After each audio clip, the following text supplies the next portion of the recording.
All right.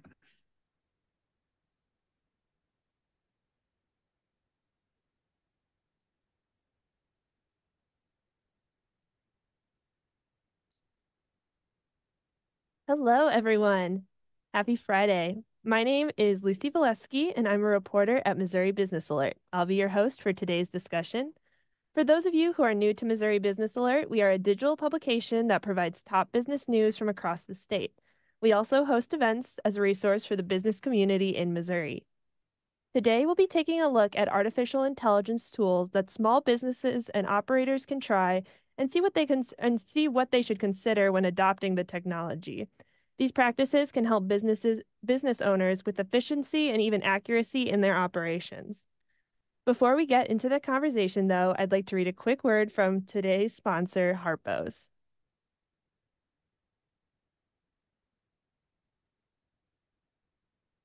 Discover the perfect blend of ambiance at Harpo's, where you can seamlessly transition from the classic sports bar atmosphere to an upscale cocktail experience. With the recent addition of The Landing, a versatile event space ideal for everything from birthday celebrations to corporate gatherings, Harpo's offers a historic legacy and unforgettable event experience. Remember The Landing at Harpo's for your next event. Throughout today's conversation, we want to hear from you. If you have any questions, please leave them below in the chat of this Facebook Live. We'll be watching the chat and we'll have time to get those questions answered. For today's conversation, I am joined by Chris Kovac, the co-founder of the Kansas City AI Club. The club is a space for people in the area to learn about and discuss artificial intelligence. Kovac also started his own AI-powered marketing consultancy called Kovac AI. Chris, thank you for taking the time to talk with me today. Good afternoon. It's great to be here. All right, so let's talk a little bit basic before we get in. What is generative artificial intelligence? Yes, generative AI is probably what you're hearing about in the news. In other words, it's AI that actually generates things.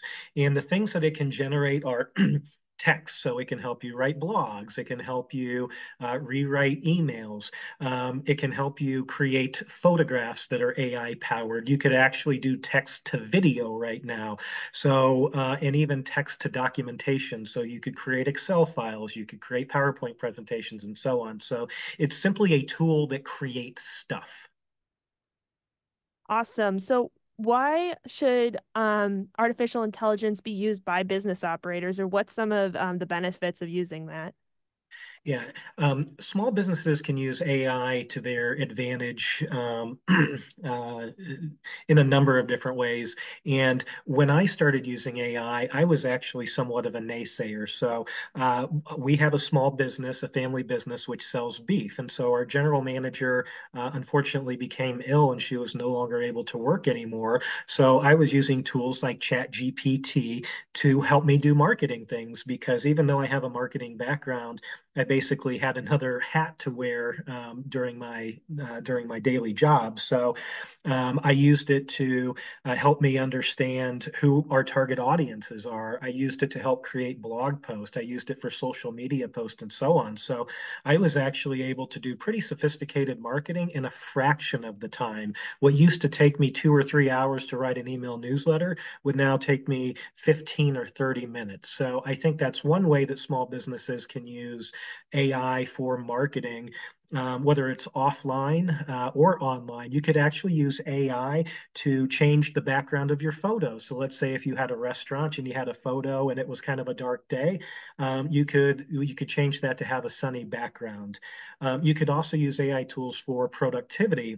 One of my favorites is Otter Pilot, otter.ai, and it will actually transcript meetings for you, create action items and next steps, and send an email out to everyone in that meeting. So I think that's a long way of saying it can help you save time, it can help you be more efficient, and it can help you create things very quickly as opposed to what you could do 18 months ago. Yeah, that's really interesting. So it'll help businesses improve their efficiency, especially in different operations. What are some, you kind of mentioned example or mentioned marketing, but what are some other examples of uses of AI for small businesses? Sure. We could use it for sales. So we could take our sales data and we can use AI to identify who are our best customers, who are the customers that we haven't heard from in a while, where are the most profitable customers, or where are the opportunities for profitable customers.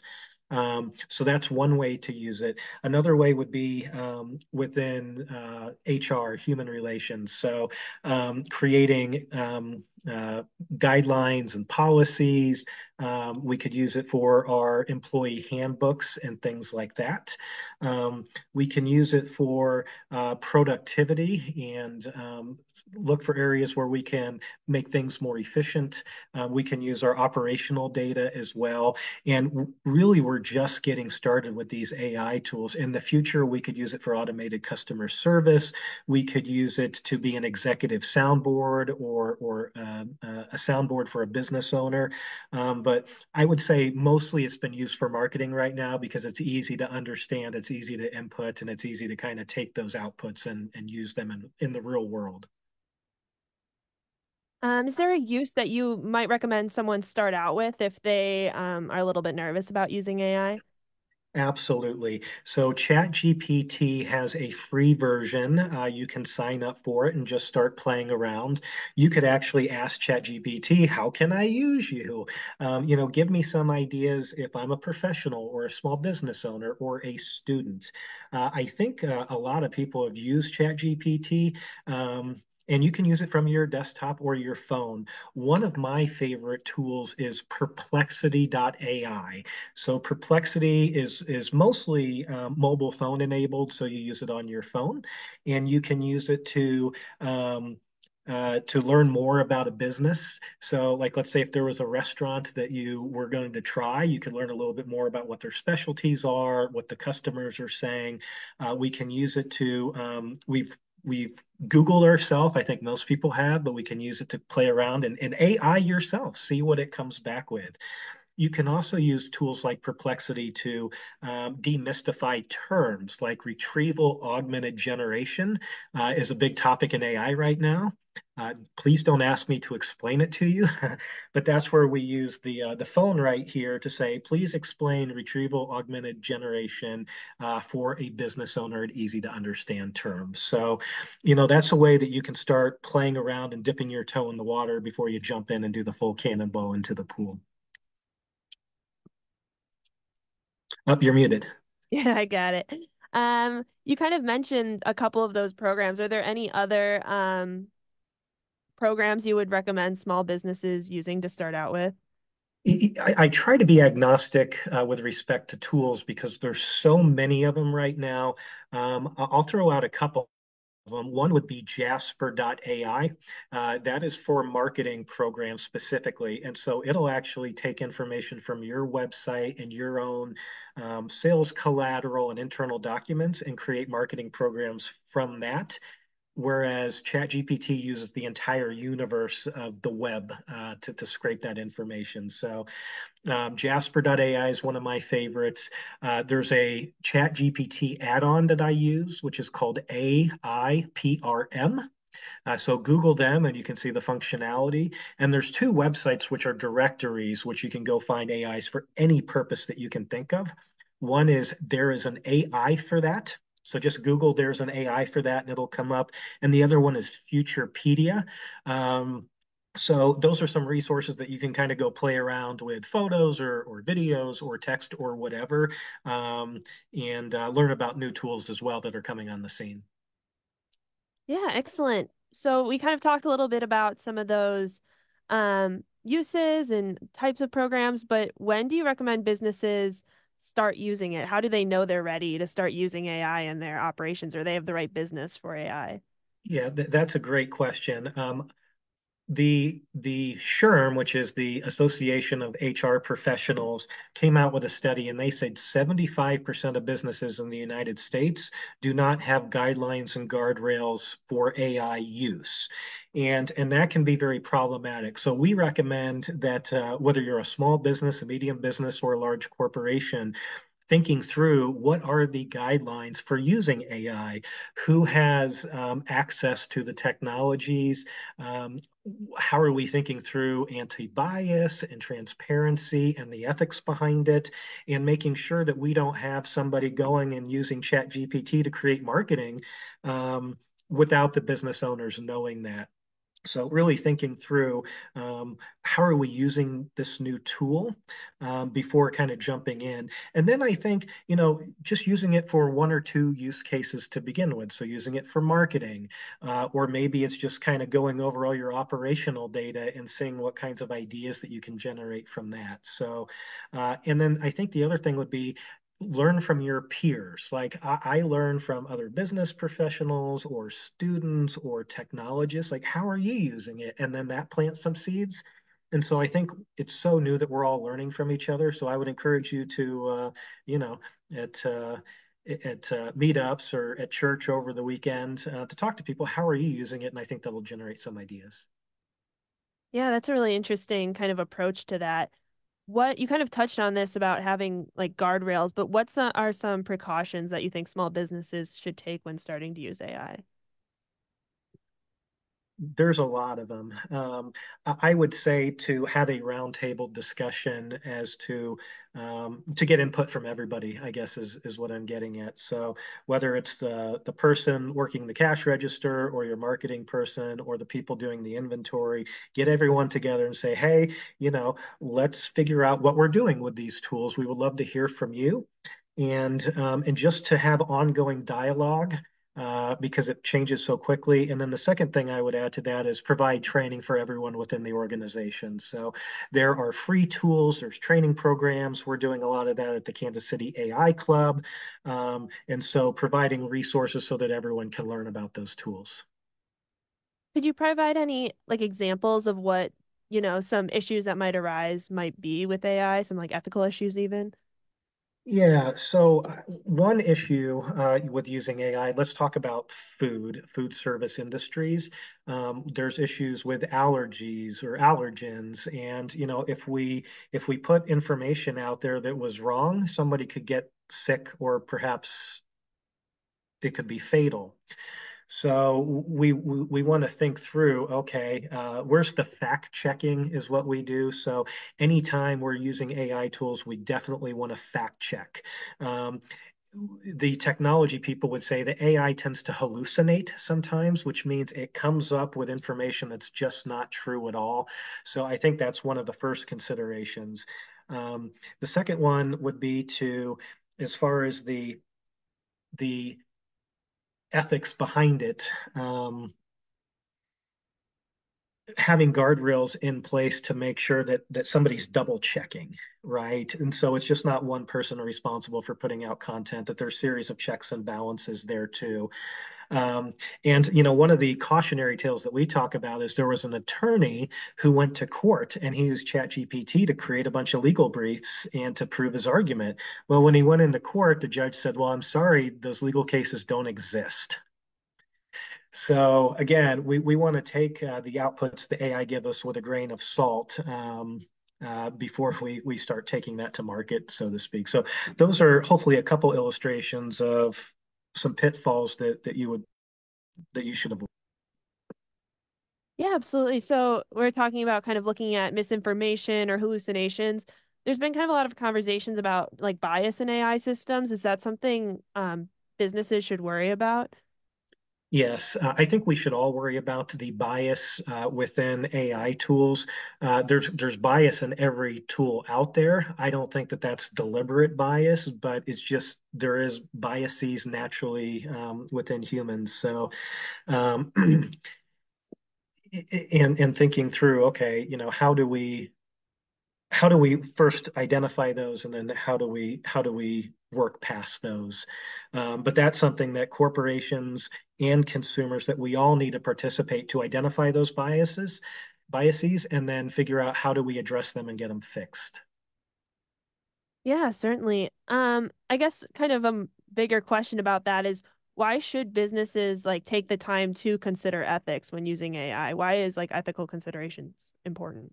I think almost every business has ethical considerations at the forefront of their business, and this is just an extension of that.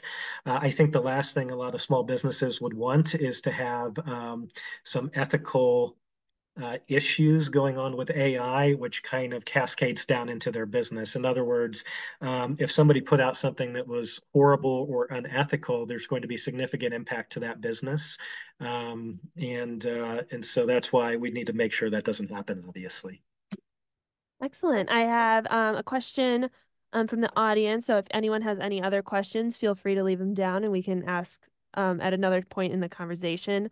But a question is, how should leaders approach conversations with employees around artificial intelligence tools, whether businesses are choosing to use the technology or not? I just think either at an all staff meeting or at an ad hoc meeting, again, just bringing everyone together in a collaborative and roundtable discussion. And if you are using AI tools within your business, to be very intentional about how you're using that. And so to really distill what is the why, what is the purpose behind these tools? And once we've established that, bringing everyone in to say, okay, if this is the direction that we're going, how can we all get there collaboratively and inclusively? And then it becomes a top-down conversation, but a bottom-up. And I think that employees in any size company would have ideas. Oh, hey, we could use this or we could use that.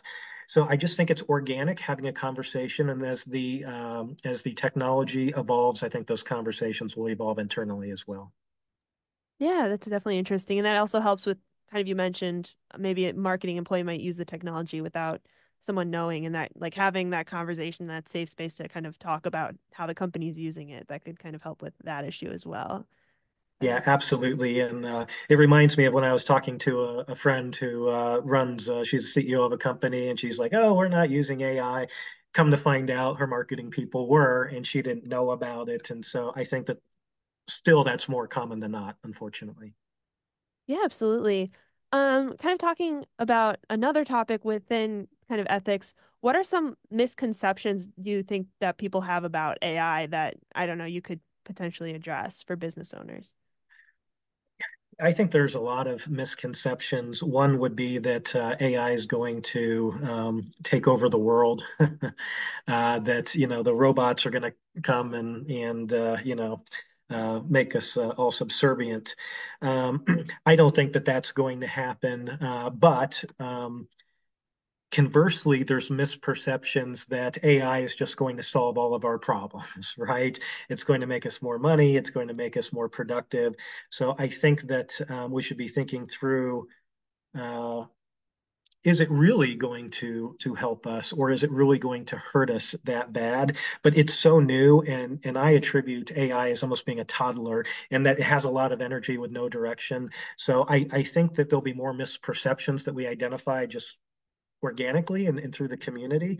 But yeah, it's like that. And I think the third misperception would be that the outputs that AI give us are correct. They're not. And it could be that they have more issues with erroneous information. So yeah, I think those are, for the most part, the that's what we're talking about in the AI community right now. Yeah, I'm kind of interested in what you're talking about, how the outputs are like people consider them to be always correct. How do you recommend that people like go through the fact checking process? Would it just be, going through all the information and making sure it's all accurate, or how will that like save time in like the long term as well? Yeah, I think for now it's actually the inverse of saving time. That it's going to take a little bit more time to manually go through and fact check it. So somebody who has the experience within the business literally reads line by line to make sure that everything is correct. I think in the future we will have fact checking AI tools that we could just run it through to make sure that everything is correct, but we're not quite there yet. Yeah, that's definitely interesting. What about like people who are still kind of afraid that, it's going to take over or that, they'll put out wrong information and would rather just do it manually. Kind of, how would you kind of address those concerns? I think it's okay to still do it manually. Not everyone needs to use AI tools, and if you're not comfortable with it, I think that that's quite okay. And I do think that the tools are still so early that, give it a few months. There's still a lot of clunkiness in these tools. So maybe 3 months from now, they'll be easier to use. There'll be less issues with hallucinations and things of that nature. Um, or just, talk to your friends and maybe that there's an easy thing that you can use AI for. So for example, um, one of our co-founders used AI to identify ideas that he could take his 2 and 4 year old kids to in Kansas City. Like, what are some fun things that we can do as a family? And that was really fun. And there's no harm there, right? There's nothing that you can do to have some of the outcomes we've talked about. So that may be a way to use it, or maybe trying a tool like Perplexity or another AI tool like Copilot and to ask it, I'm new to AI. I'm not sure how it works. What are some fun things I could do to kind of play around with it and learn? Yeah, that's definitely really interesting, especially kind of the idea that you can wait it out a few months because I know some businesses have said they feel like left behind. So that's definitely like good to hear that it's still developing and we're all still kind of developing with the technology and our comfort with that. With that, what maybe resources, I know you're a part of one of them, but what resources in Missouri do you recommend business owners go to if they want to learn more? I would say uh, professional organizations like we have the Kansas City AI Club. I believe there's one in St. Louis. I would imagine there would be one coming out of Columbia and Springfield. There's not already. So I think just professional groups meeting informally around AI, as well as other professional groups like the Ad Club, or there's one about the supply chain professional organization. So a lot of these types of groups are bringing in AI experts talk to their constituents.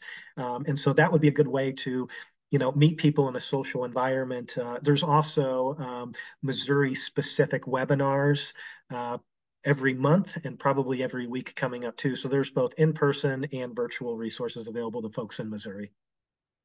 And those kind of groups can help generate conversations about AI and using AI is kind of like what you're getting at with that. Absolutely. They're facilitating conversations, they're putting together panel discussions, but I think most importantly, they're curating content. And what I mean by that is you can ask them, well, what resources could I use if I want to do some marketing or if I want to have a personal assistant?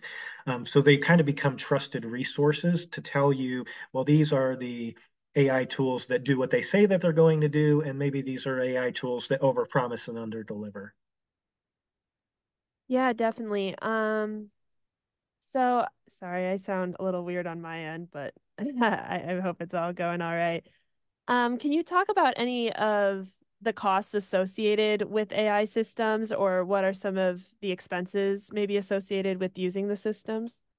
Yes, there are a lot of free tools out there. ChatGPT, we've talked about, Bing's use of Copilots and other free tools. But there are a number of paid tools. So one of them would be ChatGPT charges $20 for their, I'll call it a professional version. So the AI PRM tool that I talked about has additional add-ons up to $80 or $90 a month. I think Jasper right now is about $100 per month. So I would say the standard generative AI tools typically cost around $20 a month, and the more sophisticated ones get up into the $100 a month or even more. If you're talking about building your own large language model, the cost there can be minimum tens of thousands of dollars for the purposes of creating one for a business, all the way up to hundreds of thousands to millions of dollars. So, but I think that you can get two or three good tools for, under $60 a month to start. Yeah, when do you think it makes sense for a business to, pay for the technology at all, or even just invest more money in it? Yeah, I would say start with the free ones first to kind of get your feet wet. And as you're becoming more comfortable with the tools, that's the time to upgrade. I wouldn't necessarily recommend that people, if you're not used to using ChatGPT, to pay for the $20, to start. But I think from a comfort level, usability. So once you're comfortable, you can upgrade. But once you're using it it consistently, like if you're using it multiple times a week, I would say it's worth to spend $20 or $40 or something like that. It'll save you so much time. Some of my friends say that they can get done anywhere between 4 to 10 times as much using a chat GPT 4 than they could before that technology. So that $20 goes a long way. Yeah, absolutely. I have a question from someone else, kind of related to today being Friday. Do you think that AI will shorten the work week or shorten the workload for employees? That's a good question. I would say no.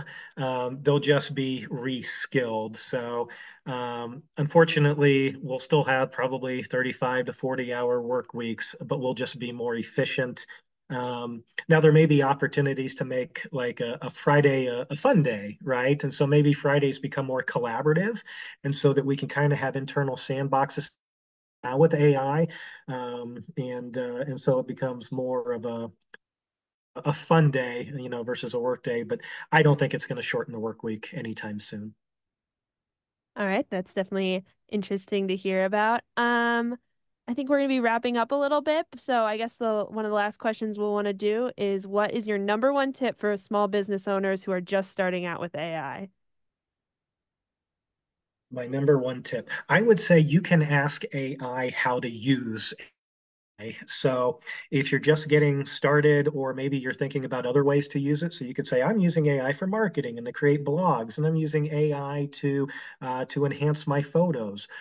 Asking AI, what are some other business uses I can for the tool? So you could actually ask AI how to program a website. You could ask it to teach you how to program. You could ask it to teach you how to write a movie. So that would be my number one tip. And then kind of my number two tip would be just talk to people. LinkedIn's a great way to learn from other people. People are saying, oh, I found this tool and this is how I'm using it, as well as just networking events and things like that. Excellent. Thank you so much. I really appreciate it. I think that's all the time we have for it right now. But thank you for sharing your perspectives with us today. You are welcome, and we do have a couple resources. So if you go to kansascity.ai, that AI Club, and we're uploading more resources like prompt engineering, best practice guides, and so on. So I would encourage you to check that out, as well as follow me on LinkedIn. Don't hesitate to reach out, say hi, and let's continue our discussion online. Excellent. Thank you. I appreciate that. And thanks you so much for everyone watching today as well. If you want to keep up with everything else Missouri Business Alert is doing, you can check out our daily email newsletter, The Morning Minutes. It delivers the day's top business news from across Missouri to your inbox Monday through Friday. You can subscribe through you can subscribe for free at missouribusinessalert.com/subscribe. You can also keep up with us on our website at missouribusinessalert.com. Thank you again, everyone, and have a wonderful weekend. Thank you, everyone.